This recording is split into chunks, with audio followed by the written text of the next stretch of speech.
अन्य समाचारों धारासभ्य धवलसिंह झालाए जीपीसीबी सामे गंभीर आरोप लगाव्या छे। प्रदूषण फैलावती कंपनी पासेथी पैसा लीधा छे तेवा आक्षेपो धवलसिंह द्वारा करवामां आव्या छे। बालासिनोરના जमियतपुरा गामे आवेली छे आ खानगी कंपनी, ज्यां मेसेस मोरिया एनवायरमेंट कंपनी पर प्रदूषण फैलावવાનો आरोप तेओए लगाव्यो छे। झेरी केमिकलनो वेस्ट खुल्लामां नाखे जेनाथी ખેડૂતોને મોટા પાયે નુકસાન થઈ રહ્યું હોવાનું ધવલસિંહે જણાવ્યું છે। પોલ્યુશન કંટ્રોલ બોર્ડે પૈસા લઈને મંજૂરી આપ્યાનો આરોપ ઝાલાએ લગાવ્યો છે। અગાઉ સીએમએ તપાસના આદેશ આપી કંપની બંધ કરાવી હોવાનું પણ તેઓએ જણાવ્યું, પરંતુ ફરી શરૂ થયેલી કંપની પ્રદૂષણ ફેલાવી રહી હોવાનું તેઓએ કહ્યું છે। ખેડૂતોને નુકસાન થતું હોવાથી કંપની બંધ કરવા ધવલસિંહે માંગ કરી છે।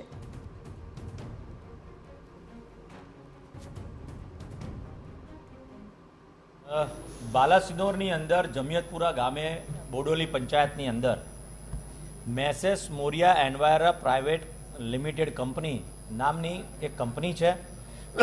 ये झेरी केमिकल नो जे वेस्ट कचरो होय ये त्यां लाईने डम्प करे छे ने त्यां नाखे छे। पोल्यूशन कंट्रोल बोर्डे हूँ चोख्खुं कहीश के पैसा लईने एने मंजूरी आपी एवुं मने चोक्कसथी लागे छे। तेम छतांय छेल्ला 1 महीनाथी आ कोईपण रीते डम्प करवानुं चालू है। कंईक फरीथी पोल्यूशन कंट्रोल बोर्डनो कोईक एवो परिपत्र के लेटर लईने आव्यो छे अने ए लेटरना कारणे एणे फरीथी चालू कर्युं छे।